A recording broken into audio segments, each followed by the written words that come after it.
tumuraza kwigaya bamwe. Ubundi ikintu gituma utarenga imipaka wasobanura ari iki? Tugiye ku nyenyeri yo kurenga imipaka. Ndavuga ku mipaka ibiri. Ndavuga ku mipaka y'ibihugu, mvuge no ku mupaka w'ubwoba. Uyu munsi ndavuga impanga z'imipaka. Mupaka w'ibihugu n'umupaka w'ubwoba. Tukarenga umupaka mu buryo bw'umwuka, tukarenga umupaka mu buryo bw'umubiri. Reka turebe inyungu zo kwambuka imipaka. Tutaninjira mu nyungu zo kwambuka imipaka.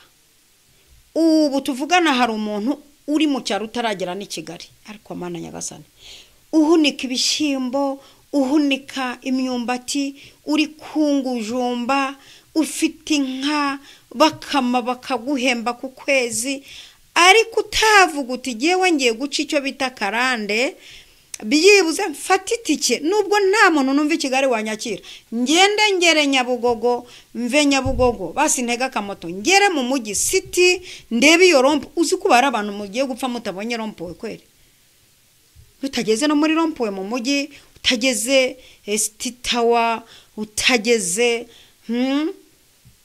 kwa Makuza, ariko ntimuzajye kwiyahura, muzajye kuhareba, utageze na Kumati. Ubu kweri uranze ugize imyaka 60 n'amafaranga ukorera, utarurira na Volcano, utarurira na Retiko, utarurira na Horizon, ngugere basi ni Kigali. Niko se kavukire wewe Kigali. Ubu ubyaye 3 4 uteruye umwuzukuru, utaragera ni Musanze. Wumva bavuga Musanze, utaragera ni Rubavu, ngugere na za Mahoko. Niko se mwabanyagikongoro. Ubu murinze musaza mutararenga n'umupaka waho ngaho mu ntara, ngugere ni Butare iwabo w'abanyabwenge, ugere no muri kaminuza nkuru y'u Rwanda, ugere kuri Hotel Credo, ugere hariya kuri Musée National, wigire hirya ugere kuri stade. Unurarenga n'intara kweri buse ni utararenga n'intara, nimvuga imipaka urabizumva, n'intara nturayirenga. Ubuse nimvuga imipaka ntugira stress. Fire. Aka kantu ko kurenga imipaka mwigira aha ndumva ndi buvuge, kuko ndakubwira n'inyungu zo kurenga imipaka. Ibintu mwigira muhunika amafaranga, bamwe ntimwashyira no kuri banke, muracyabika mu gikondorero, abandi muracyabika munsi y'uburiri, abandi muracyabika mu kimuga. Ntiwakoramo n'itike uvuga uti ndashaka kwica igisekuru kiwacu kwa sogokuru, basi ngi Kigali ngere no ku Kabusunzu, basi ngere na Kacyiru, ngere na Kacyiru aho batangira ibyangombwa, basi ngere naho batangira irangamuntu, basi ngere basi kweri. Mu byukuri turagira ngo tugere ku kintu cyitwa inyenyeri yo kurenga imipaka. Abinyuma turi kujana. Haruvuza tuvuze Gikongoro ndaseka.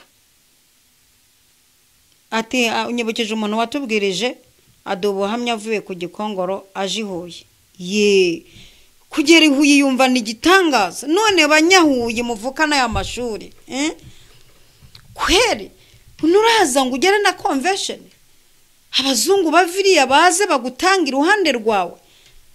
Nababwiye ko kugira ngo n'inyenyeri zanyu zake mujye aho bibera. Inyenyeri ubukiri zakute utaragera aho abakire bari.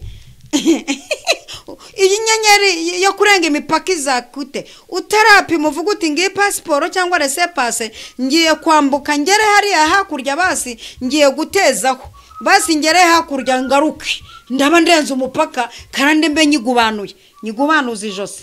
Umva icyambere nyungu yo kwambuka imipaka, nyungu ya mbere ni kwagura ubumenyi. Kwagura ubumenyi. Iyo wambutse umupaka icyambere uhura n'abantu bashya, imico mishya, ugakura mu bitekerezo, ndugu yangu. Ugakura mu bitekerezo. Kwagura ubumenyi, ukamenya isaho igeze, apana kumenya igihugu aho kigeze, ukamenya isaho igeze. Cya kabiri kugera ku mahirwe mashya. Kugera ku mahirwe mashya iyo wambutse imipaka, hari amahirwe mashyashya ubona, hari ibintu bishyashya ubona. cya gatatu gutsinda ubwoba n'imbogamizi. Iyo wambutse imipaka ubutsinze ubwoba n'izindi mbogamizi zose zo mu miryango za karande n'ibiki byose, ubutsinze imbogamizi zora zikubwira ngo ntibyakunda. Dore icya kane ni ukwaguka mu buryo bw'umwuka.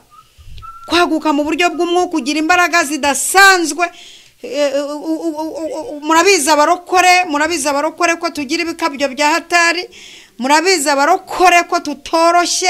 Murabizi abarokore ko niyo Uwiteka turengeje intara nka zingahe tuza tuvuga mu ndimi, ugira izindi mbaraga mujya mu bimbaza. Ariko kwaguka mu buryo bw'umwuka nkanjye uhora ugenda mva mu bihugu njya mu bindi, ndaguka mu buryo bw'umwuka ndagenda nkagera muri bene data bagifite umuriro wo kwegera Imana. Nkaguka mu buryo bw'umwuka ndagenda nkagera muri bene data bagisengera mu butayu no mu buvumo, nkagenda nkagerayo. Umuntu agenda aguka mu buryo bw'umwuka. Abinyuma turi kujana, mwatangiye kumva amavuta yo kwambuka imipaka, inyenyeri yo kwambuka umupaka, ngo so apfe atageze i Kigali ku Kabusunzu. Uyu mwuka ugufate ya baba mu rwego n'umwana bamuha kujya kwiga no mu ntara hano haviye putire karakaguma hano sinabona itike, sinajya mbona itike gusura umwana ukamubuza kugenda ngo kubera itike yaje musura. Umva icyo gicaniro kibi. Ariko umunsi inyenyeri yo kwambuka imipaka iraka mu izina rya Yesu. Haleluya, haleluya, haleluya. Reka tugende kubaza Bibiliya twumva ikibitubwiraho. Twagiye muri ni bande Bibiliya yagaragaje batagize inyenyeri yo kurenga imipaka. Uzi ko Bibiliya nabo ibafite? Siko abo bantu Bibiliya nabi bafite batagize inyenyeri yo kurenga imipaka. Ariko ndi kuvuga amagambo nkagira yerekwa ari umuntu uteraniye hano kuri TikTok. Afite indwara yo kuva, ayimaranye igihe n'ubu turi kuvugana yihambiriye ikintu, ari kuribwa, uburyo aribwamo ndi kubwumva. Iki kintu cyitwa kuva urwaye ni igitero cyavuye ku myuka y'abazimu. Imana irambwiye ngo wakire ubuzima, iragukijije muri uyu munsi kuri itariki uyandike. Imana iragukijije hatagiyeho izindi protokole nyinshi z'abaganga. Imana iragukijije. Imana ihabwa icyubahiro. Tujye kubaza Bibiliya abantu yatugaragarije nyenyeri zo kwambuka imipaka zagiye zizimana. Reka tuzana Abisiraheli mu butayu. Benshi bananiwe kurenga imipaka. Cyambere bananiwe kurenga imipaka y'ubwoba ndetse no kutizera, bituma bamwe bapfira mu butayu. Izo nkuru urazisanga mu Kubara igice cya 14 umurongo wa mbere kugeza ku wa 4, ndetse no mu Bahebura igice cya 3 umurongo wa 19 naho hifashije. Aba bahuye n'ingorane nyinshi cyane zo kutarenga imipaka. Kandi hano ndabona mwatangiye kubyumva. Hari abavuze bati duhise tugera South Africa, ati ndakomeje Belgique, ati nagiye muri Oman, ati nagiye muri Spain. Ariko ibihugu nawe birakaze. Italy agezeyo na Australia. Mugereyo rwose, mugereyo. Mugere hariya mujye no kwiga muri bira bihugu muzana ubumenyi. Abisiraheli mu butayu, abo ni abantu ba mbere twumvise inyenyeri zo kurenga imipaka zabazimanye. Reka turebe n'abatambyi n'abarewe mu mugani w'umusamariya mwiza, Luka igice cya 10 umurongo wa 31 n'uwa 12 kugeza ku Luka igice cya 10 umurongo wa 37 kugeza kwa 32. Nateguye ibintu byinshi cyane, niyo mpamvu mwumva ndi kuvugishwa nk'umuntu utetse akanyama agashingwa ryinyo faya akadahingwa. Akanyama kagira amazina menshi kweri. Abantu muheruka kurya akanyama muha Imana icyubahiro, n'abagiye kukarya mu kanya muha Imana icyubahiro. Hawi hano hari umutekinisiye ngo wakariye biri kugaragara. Aba batambyi n'abarewe bagiriga imipaka ngo yo kutarenga amategeko. Iyo kutarenga amategeko bisa na bya bindi byaho twabaye igihe kinini. Ntukarenga nimukarenga nimukajya kubwiriza runaka, nimukarenga uraririmba ahangaha, ntukajya kuririmba kwa runaka, uri umuhanuzi ntukajya guhanura mu idini ryo kwa runaka uyu mwuka umwuka kutarenga imipaka ndawuvumira agatsindwa. Uyu mwuka kutarenga imipaka byatumye abatambyi n'abarewi bakikira ngo kugira ngo batarenga imipaka y'amategeko, bituma bataramira wa murwayi wari uri mu muhanda, bituma bataramira ubuzima bw'uwari urwaye ngo kubera kutarenga imipaka. Mwuka kutarenga imipaka ugera no mu madini bakakubwira ngo ntukajya. Mana ndagushime ko wanyijije umwuka w'idini, uhabwe icyubahiro nzagukorera nivuye inyuma. Mwuka w'idini ukubwira ngo nujya no kuri YouTube ujyana ibyangombwa kibazo ubishyira. Mwuka wo kutarenga imipaka ukubwira ngo uramutse uteze imodoka ukajya i Kigali ngo waruka ngo kugira ngo utaruka igumire hano. Areka mwuka kutarenga imipaka murenge imipaka mu izina rya Yesu. Ndaje mbambutse imipaka kandi hari abantu natumweho mugiye kwambuka imipaka mukagera mu bindi bihugu. Reka mvuga undi muntu wahuye n'inyenyeri mbi iramuzima no kutarenga imipaka, umusore w'umutunzi. Matayo 19:21 kugeza kwa 22. Yesu aramubwiye ngo gurisha unkurikire, aranga. Imitungo imubuza kurenga imipaka, imitungo imubuza kurenga imipaka pe. Mwitandukanye n'uwo mwuka ndaje nkubakubitire mu izina rya Yesu murenge imipaka. Twagiye mukanya ndaje mbasengera isengesho kandi namwe muraza kwisengera isengesho ry'umuriro ribagurutsa niba ngombwa muragenda mu buryo butunguranye. Resepase na passport tuzayibasangishaho nyuma. Kandi muragenda mu buryo bwiza mutanyuze za nzira za panya na za nzira zihindura amazina. Kagenda bari Korodino kabusigaye witwa Vestine. Kabara buzizino uhitamo. Mana yanjye. Yo none amavuta yo kwishorogotorera. Reka tubaze Bibiliya ni bande bafite inyenyeri yo kurenga imipaka. Bundi abo bantu tuze duhite twikonegita nabo. Tuze duhite twikonegita n'icyo gisekuru cyiza cyo kurenga imipaka. Tugiye kureba abantu twikonegita nabo. Reba Aburahamu, haleluya. Aburahamu itangiriro 12:1 kugeza ku wa 4 yavuye mu gihugu cye ajya mu kindi. Haleluya, Imana ishimwe. Aburahamu ava mu gihugu cye ajya mu kindi. Va mu gihugu cyawe ujya mu kindi, ikindi nacyo kiva mujya mu kindi, ikindi nacyo uzakiva mujya mu kindi, ku buryo mari igihe uzunguruka we. Hari n'igihe Imana ibisohoza mu buryo bwiza cyane. Hari igihe njya mbona ukuntu tujya dufata indege tukanyura mu bihugu batateguye kubera impamvu runaka. Bakatubwira bati tubanje kunyura ahangaha. Havuga nti mugenda ariko mugende igihe isezerano ndarifite ryo kujya muri icyo gihugu. Kandi bahagera bakufungura indege nkavamo nkasohoka hanze nkavuga nti nacyo ngikandagiyemo. Yosuwa aravuze ngo aho uzakandagira nzaba mpagwana nacyo ngikandagiyemo. Hari ibihugu nagiye nkandagiramo muri iyo system. Nta biramutse nta biteguye indege ikajye ntabwo iyo ibifite impamvu igiyeyo nkagenda nkakandagirayo naho nta hateguye nkaba ngiye kwitike y'ubuntu. Ariko ibyo mwamwigira nibiki? Aburahamu witeka aramubwira ngo va mu gihugu cyawe ujye mu kindi. Yarenze imipaka y'iwabo n'imico y'iwabo. Ndafashijwe cyane. Renga ariko renga imipaka genda renga Ubuganda ukomeze ugende ugere Swede, komeze ugende ugere Australia, komeze ugende ugere Canada, komeze ugende. N'abari Canada kandi namwe mujye murenga imipaka mugaruke mu Rwanda. Turabahisha impapuro, abagiye ku Gikoboyi turaje tubahisha impapuro. Nta kundi Imana kugira imbabazi se. Hari n'abagiye ku Gikoboyi mutazagaruke muzaguyo. Kubera iki? Mpamvu ya mbere bamwe muzaguye nuko mwahageze mukitwara nabi, mukibagirwa no kuba mwakorera Imana ngo munayiteretesha imirimo byibuze ngo ibiganza byanyu n'abantu basenga babibone byibuze ngo unateretesha icyo. Ikindi mwagezeho bamwe muhinduka batinganya, abandi muhinduka abanyabyaha, abandi muhinduka abajura, abamwe muzagwayo. Mutagarutse ni wanyu rwose tuyoberwe n'amarengero. Nta na radio ntimunazwi ntimuri n'abastari ngo munyure ku mbuga nkoranyambaga. Tugira ngo muracyariho naho mwapfuye kera. Kanivugira wa kabiri ufite inyenyeri yo kurenga imipaka. Mwumva abantu tugiye kwikonegita nabo. Ni umugabo bitwa Yosuwa na Kalebu. Aba bagabo ndabakunda Mana yanjye. Aba bagabo ndabakunda we. Yosuwa na Kalebu uza kureba inkuru zabo mu kubara igice cya 14 umurongo wa 6 kugeza ku wa 9.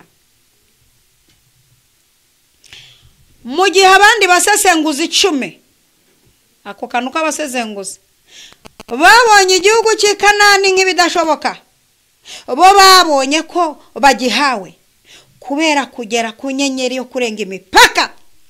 Haleluya!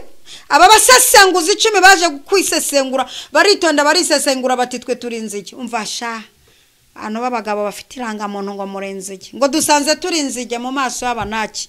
Barisesengura basesengura igihugu, cyakoze ngo baranakivuga, bavuga inzabibu kandi bavuga urya ari inzige zimwe bazitenga amatiye.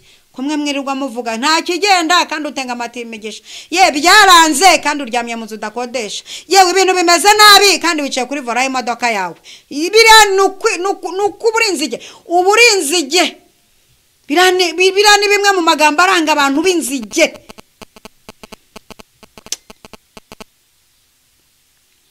Ariko suwa na Karebu bari bafite inyenyeri yo kurenga imipaka, baravuga ati twebwe igihugu twakigezemo, kandi ikindi edayero ubwo twakigezemo cyabaye cyacu, kuko dusanze abantu baho ntibagira ikibakingira, tuzabarya nk'abarya imitsima. Twibutse icyo Uwiteka tuvuzeho, amasezerano turafite yo kurenga imipaka, amasezerano turafite yo kurenga ibihugu. Ayo masezerano turayicaranye.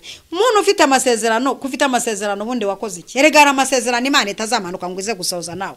Wowe ufite miliyoni 2 kuri banke, ngo Imana akubwiye ko uzajya hanze, urindiriye ko amasezerano izaza kwasoza gute? Wakoze miti cyukagenda. Wowe uricara ngo baranzinze, ngo arumanuza hanuye ko bazinze ingendo zanjye. Ufite itike cyenda izingure, nurindire kuza ngo tugusengera, izingure nawe ukoresheje imbaraga zinote we. Natwe niko tujya tubigenza. Haleluya, haleluya.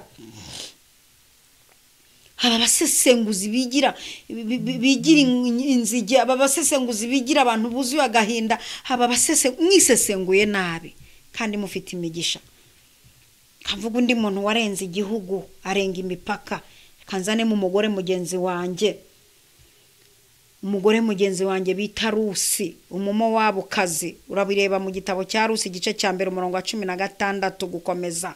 Yarenze imipaka y'igihugu cye n'imico y'abamo wabo n'ubukene bwabo. Imana imugira nyir'ubugingo bushya, Imana ihabwa icyubahiro, imugira nyir'ubugingo bushya, agwa mu mavuta meza y'ubugingo, aragenda arema igisekuru. Aragenda Rusi aramenyekana, igihugu kiramumenya. N'ubu ngubu ni umugore duhamya ko yavuyemo wabo akajya i Betelehemu. Yarenze imipaka, akira amavuta yo kurenga imipaka, ariko va mu gihugu cy'umwaka ujye mu gihugu cy'amahirwe. Habyara Obedo, Obedo abyara Yesaya, Yesaya abyara Dawidi. N'izisa turavuga ngo Yesu mwene Dawidi biturutse kuri wa muntu warenze imipaka. Ubwo se iyo Rusi agumimo wabo ntabwo ari gupfana agahinda nka kupfanye? Rusi yacikwa akagumimo wabo agafatwa n'uriya mwuka wa mukeba we Orupa yafashe umwanzuro wo kutarenga imipaka, arasigara. Ariko dore umugore wafashe risk ati jewe ndarenga imipaka, akira amavuta yo kurenga imipaka kati kwa jina la Yesu. Aha, ndabibona ko mwafashijwe muri kubyakira amavuta yo kurenga imipaka. Reka tuzane Yesu Kristo wakomotse mu rubyaro rwa Dawidi, umwami nyiribihe waremye ijuru n'isi, umwami wapfuye akazuka. Uyu mwami wapfuye uwo munsi abacunga imva bakabona akazi, abagore babo uwo munsi bakanywa isupu kubera kwamamaza inkuru y'ikinyoma bavuga ngo bamwibye kandi yazutse. Winjire mu butumwa bwiza bwa Yesu Kristo uko bwanditswe na Yohana igice cya 10 umurongo wa 10 ujye no mu gice cya 11 umurongo wa 25. Yarenze imipaka y'amategeko y'Abayahudi. Cyo ni icyambere, turamushimiye mu mukomera amashyi. Mve imipaka yarenze ndogo yangu kugira ngo ducongorwe. Urumva yegera abanyabyaha n'abakene n'abanyamahanga, arenga n'umupaka w'urupfu, arazuka ngo aduhe ubugingo buhoraho. Mumvugire ngo Imana iyo mipaka yose agenda yirenga. Satani akanuye amaso nka kwa kundi umubu kurebera inyuma ya supanete ukavuga uti ndamurya gute, umubu karinda upfa utakuriye, dore kugira amasaha umara ugapfa. Ubu hari imibu yapfuye itaturiye, hari n'indi zapfa itaturiye. Ko si cyo mvuze ntimucyumvise. icyakoze ishoboye kuduhera gusa ntiyoberwaho ugutwi kuri izaho gutwi kuri ariko hari imibu izapfa itakuriye. Munyamwuka yumvise icyo mvuze. Yesu arenga imipaka y'abayuda, arenga imipaka y'abafarisayo, arenga imipaka y'abasadukayo, arenga imipaka y'urupfu, arenga imipaka y'ubwoba, ararenga yazungurutse ahantu hose, arenga imipaka avuga ubutumwa, azura, akiza, arenga imipaka. Kuba uyu munsi twidegembya no kubera uburyo yarenze imipaka. Izina rye turihaye icyubahiro. Haleluya, haleluya. Ni gute rero wakwatsa inyenyeri yo kurenga imipaka? Aha bundi iyo muhageze mukagenda, ikibimbwira nuko munyuma mumpamagara, izi telefone zimpamagara ngo twagira ngo twagukurikiye ngo munyenyeri yo kurenga imipaka, ngo none twagira ngo dusengere ngo Imana itwakirize inyenyeri y'imipaka. Ntimukabeshye, ntabwo muba mwankurikiye. Ntabwo muba mwankurikiye, ntimukambeshya abantu babeshya mu rwego rwo hejuru. Akakubeshya akakumutsa neza cyane. Ndakubwiye ngo jya unkurikira usoze. Nusoza nibwo ubwawe umenya ngo nakwatsiye inyenyeri gute. Nanjye ku giti cyanjye ntiriwe mpamagara abashumba, ntiriwe mpamagara abahanuzi, ntiriwe mpamagara abakozi b'Imana. Ni gute nakwatsa iyi nyenyeri ikaka mu izina rya Yesu? Aha rero ntukagenda utahageze, kandi jya ugerageza ndugu yangu. Ese wajya ugerageza basi tukareba bikanga wanagerageje ko nta wiyimumwe Imana? Yo, ndabaza ataka kantu ndagatangira ituro. Ati harimo ibitazandya, ataka kantu ndagatangira ituro. Nukuri harimo ibizapfita kuriye. Cyakoze ikagikurebera gutya, nawe uri mugona urota yabuze aho inyura igapfita kuriye. Ariko byakira, ndabazaza ubwenge cyane ahise byakira. Ikazarinda ipfa n'abana bayo, dore ko ifite ukuntu ngo yororoka, nabo bakazapfa batakuriye. Haleluya! N'abuzukuru ba wa mubu nabo bakazapfa batakuriye, kandi barahuryama, barahurara. Haleluya! Ijambo rimwe ku munyamwuka rirahagije. Dore rero ibintu 7 twakora inyenyeri ikaka yo kurenga imipaka. Ikaka pe, ibi bintu ndabikwijeje, nta gipindi kirimo, nta mitwe irimo.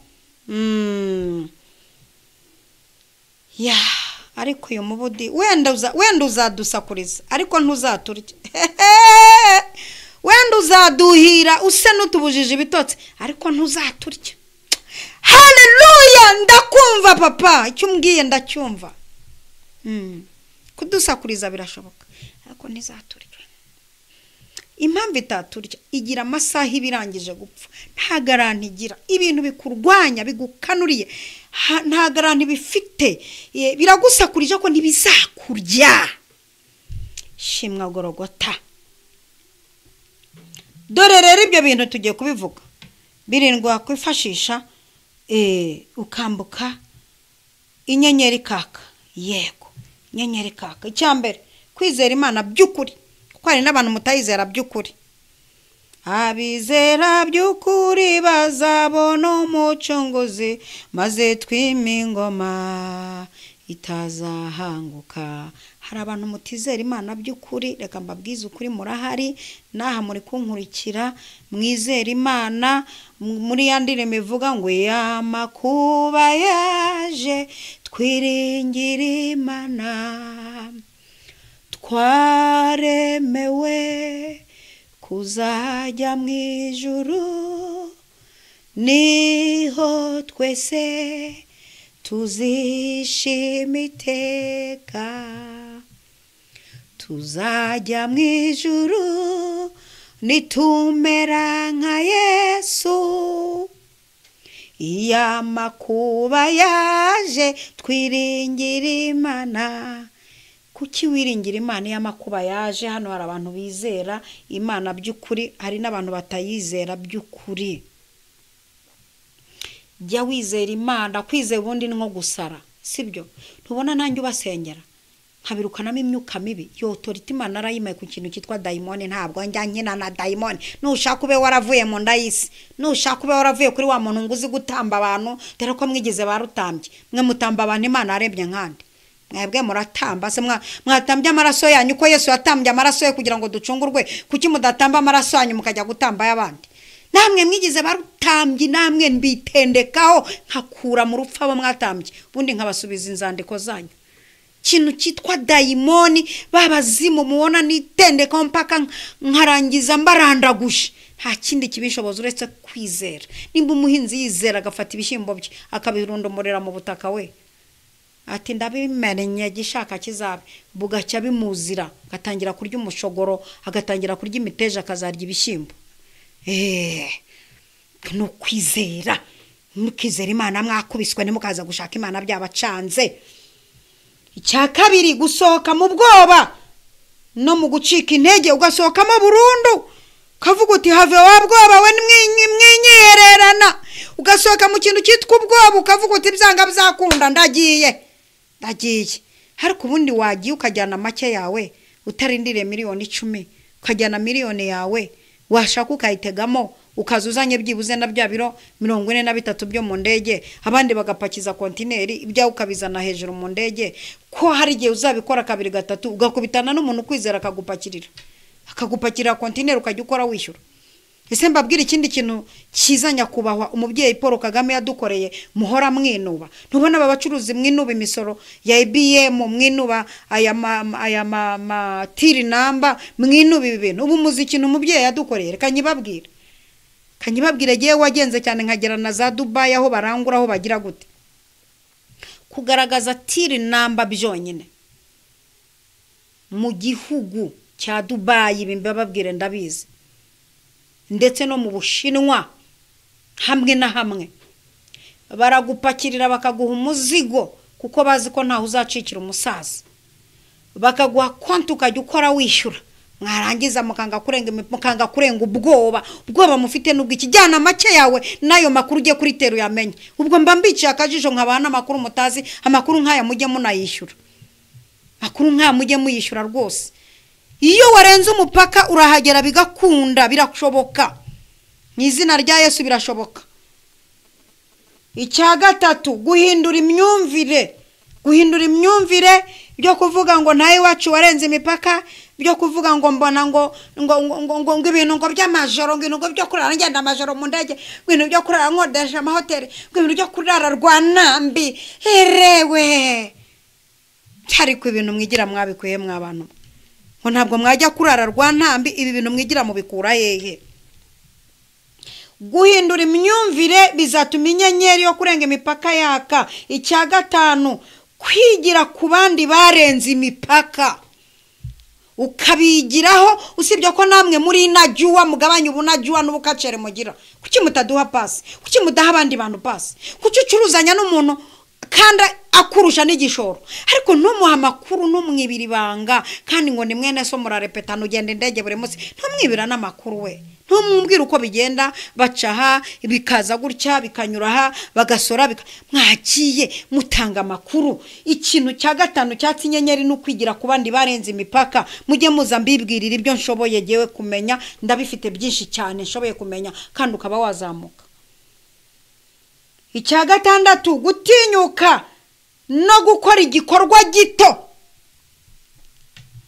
haleluya gutinyuka no gukora igikorwa gito simbuka basi nimburi n'umucuruzi simbukira muri Tanzania tike sinyeya unyuriye ubutaka ugenda uzana ibirungo za bya simbambira uzane za magi uzane utuntu nk'utwo ngutwo urebe kutunguka ukuntu bira bintu byunguka simbuka ugenda uzane ziriya ndagara uzane ibiro bike zana amakayabo nyarukubizane si ariko bite byanyu genda gutinyuka no gukora igikorwa gito hera kuri gito birakura bigenda bizamuka je natangiye kugenda ibirere by'indege nishyurirwa ariko ngeze kuri level yo kwitegera indege ubu nta gihugu ntajyamo himaze kwitegera indege inshuro 3 yego nibyo 3 kandi ngiye mwivuga butumwa no gusura amatorero no kureba bene data no kubaramutsa N'ubu igihugu cyumva kiri tayari mumbwire nze. Igihugu mwumva muri tayari mumbwire nze ndi ready nze nkudukora umurimo. Dore ko nabonye nibyo bintu mutanabikozwa niyo tubasuye tumumera nkaho tubasuye ku ngufu muduprofita tugihari twahava ukagira ngo ntitwahageze. Kubera iki ntimushaka kwagura ubwami bw'Uwiteka nabwo tubacishamo ijisho. Ntimushaka kwagura ubwami bw'Uwiteka ngo munashore mu bantu b'Imana baze bagura ubwami bw'Uwiteka. Reka mukubiye mu gushaka amafaranga. Bamwe murinze musoka mu bihugu nabi Uwiteka abohereje nk'abakozi ntimwakora. Reka nabyo tubibabwira abantu muri ibi bihugu harabagiye kubivamo. Uwiteka abohereje nk'abakozi muhageze muhinduka abakozi banyu ntimwaba abakozi b'Imana. Muhinduka abakozi bo gusahurira mu nduru. Nimwazamura ubwami bw'Uwiteka muzamura revo yanyu. Ubwami bw'Uwiteka murabwibagirwa. Umurimo w'Imana mwawuzamura. Hari n'ibihugu njya mugasanga nta ntebe mugira muparitse ibimodoka biva nka bikagera iriya. Umuntu agaparika imodoka agaterana hagaze bashyiraho igiturisho cyo kugura intebe ntajye gutura. Uwo nawo ni umuvumo uzatuma mugaruka mukaza kuko ntacyo mwamariye Imana. Ibihugu mwagiyemo nimwigeze muzamura umurimo w'Imana. Reba hano mu Rwanda turakoresha ibiterane arangiza mukaza kuvumba kuri YouTube. Mbega ibihe byiza mwe mwabikoresheje tukaza. Basi mutubwire tuze tunabyiyishurire n'amasare tuyiyishurire n'abakozi b'Imana tubizanire ariko tuze twagura ubwami bw'Uwiteka mureke kuza gukonjesha umurimo w'Imana aho ngaho. Arangiza ngo mwagiye ngo muri abahanuzi ngo muri abavuga butumwa mwebesha ntimukatubeshe. Icya karindwi isengesho ryo kwiyegurira Imana. Isengesho ryo kwiyegurira Imana. Iki kintu ibi bintu birindwi mbabwiye ni mu bikoreramo. Inyenyeri zo kwambuka imipaka, kurenga imipaka, kurenga ibihugu. Izi nyenyeri zizakora bizakunda mu izina rya Yesu Kristo wa Nazareti. Tugiye gusenga. Imana ibaha umugisha mwinshi cyane. Tugiye gufata umwanya wo gusenga kandi uyu mwanya ndakwinginze ufite support supporting nta kibazo supporting igicaniro. Mu izina rya Yesu mujye umenya no gukoresha ibiganza byanyu. Kanwa ndagafite namwe ibiganza murabifite tubihurize hamwe mu izina rya Yesu. Ndashaka ko umuntu wese ugeze hano icyambere ufata umwanya wo kwizera, kabiri ukisengera kandi ukisengera nkaho bikunze. Haleluya. Ukisengera nkaho ugiye. Tangira ugure varize, jya kugura passport. Ibi bintu byizereremo. Umunsi Imana imbwira ko nzagenda ibihugu nahise njya kugura passport y'imyaka 10. Bitangira kwiga kugendera muri essentiel no kuri tapirura. Nabyigiye hararuguru kwa Makuza imbata hafi aho. Yego nshaka umukara narabinyigisha ndabimenya kugira ngo ntazahuzagurika. None intambwe uri gutera ni yihe yo kurenga umupaka? Reka dusenge kandi wisengere mu izina rya Yesu. Mana ishobora byose, uyu mwanya iri ni iteraniro ry'igicaniro cy'inyenyeri. Kuri TikTok no kuri YouTube channel barateranye mu izina rya Yesu. Bateranye bafite ukwizera kw'ibyo uvuga unabikora, ariko nabo ntibigeze bashyira imvugo yawe mu bikorwa. Ikibara kigaye bakomeje kubaho uvugira ntibajya aho ukorera ngo barebe ko ibintu byemera. None iri joro habonetse umwanzuro ukomeye ko abantu bagiye aho ukorera. Shimwa Yesu.